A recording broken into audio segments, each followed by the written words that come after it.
দেবগনের একটা দৃশ্যম ফিল্ম, কি বা দৃশ্যম না দৃশ্যম, যাই হোক দৃশ্যম হয়তো একটা ফিল্ম আছে, আমি ঠিক জানিও না নামটা, আমি নতুন শুনেছি কারণ ফিল্ম এখন দেখি না। তো সেই ফিল্মের দৃশ্য দেখে একটা মহিলা একটা কাণ্ড কারখানা করেছে, সেই জন্য একটা কথা বলছি আপনাদেরকে। তো তার হাজব্যান্ডকে মেরে সে তার বাথরুমের নিচে দফন করে রাখে ৪৫ দিন। তো পুলিশের কাছে খবর দেয় তার হাজব্যান্ড নিখোঁজ হয়েছে। তো আস্তে আস্তে যাই ৪৫ দিন সকলে আসে তার কাছে, কান্নাকাটি করে, তার হাজব্যান্ডকে পাওয়া যাচ্ছে না, এটা নিয়ে চলছে। যাই হোক, তো ৪৫ দিন পর কোনো পুলিশ সেই কেসটা থামিয়ে দিয়েছে। ৪৫ দিন পর তারা কোনো ট্রাক চুরির ব্যাপার নিয়ে তাদের বাড়িতে কোনো একটা কেস ছিল, সেই ব্যাপার নিয়ে তাদের বাড়িতে আসে। তখন সেই মহিলাটা ভয় পেয়ে ভেবেছে হয়তো তার স্বামীর ব্যাপার নিয়ে এসেছে, এই ব্যাপার নিয়ে তার মুখ থেকে আসল কথা বের হয়ে আসে। তো বলছি, সেই মহিলাটা তার হাজব্যান্ডকে মারেনি, বলছে এখন মারেনি, কারণ তার হাজব্যান্ড নাকি আত্মহত্যা করেছিল। আত্মহত্যা, তার হাজব্যান্ড নাকি মদ খেত, তার হাজব্যান্ড তার টাকা পয়সা, হাজব্যান্ড কিছু কাম টাম করতো না, সে যেটুকু কাজ করতো তার টাকা পয়সা নিয়ে হাজব্যান্ড সেগুলো দিয়ে মদ খেত। অত্যাচার সহ্য করেছে অনেক, মানলাম মনের মধ্যে অনেক কষ্ট ছিল, কিন্তু কাউকে মারা সেটা ঠিক নয়। ছেড়ে যেতে পারতেন। তো যাই হোক, এখন বলছে মারেনি, সুইসাইড করেছে হাজব্যান্ড।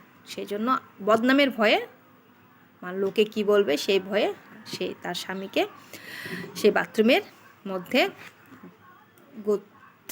চিন্তা করতে পারেন বাথরুমের মধ্যে কতটা গর্ত করলে তার হাজব্যান্ডকে সেখানে রাখতে পারবে। তো যাই হোক, অনেকটা শক্তি খাটাতে হয়েছে সেই মহিলার। সেই মহিলা যদি তাকে নাই মারে, তো এতটা শক্তি তার মনের মধ্যে আসলো কীভাবে? তো যাই হোক, কী হয়েছে না হয়েছে সত্য কথা আস্তে আস্তে জানা যাবে।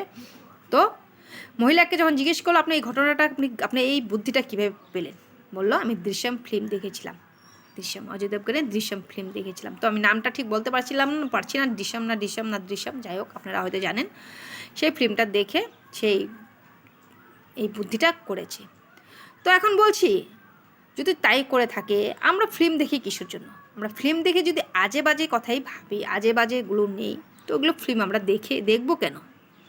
তো ফিল্ম ইন্ডাস্ট্রি, ফিল্ম বলছি, এসব আজে বাজে বুদ্ধি দেখানো ফিল্ম আজকাল, মানে কি বলবো, এগুলো আসলে লোককে শেখানো হচ্ছে। ভালো ফিল্ম আজকাল দেখাই যায় না।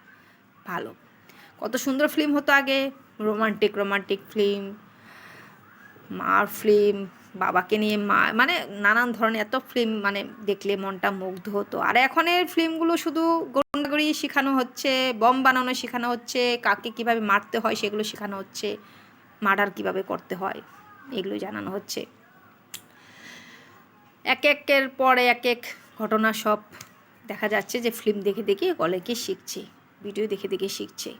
তো বন্ধ করে দিন এসব ফিল্ম যেগুলো থেকে মানুষ বুদ্ধি শিখে।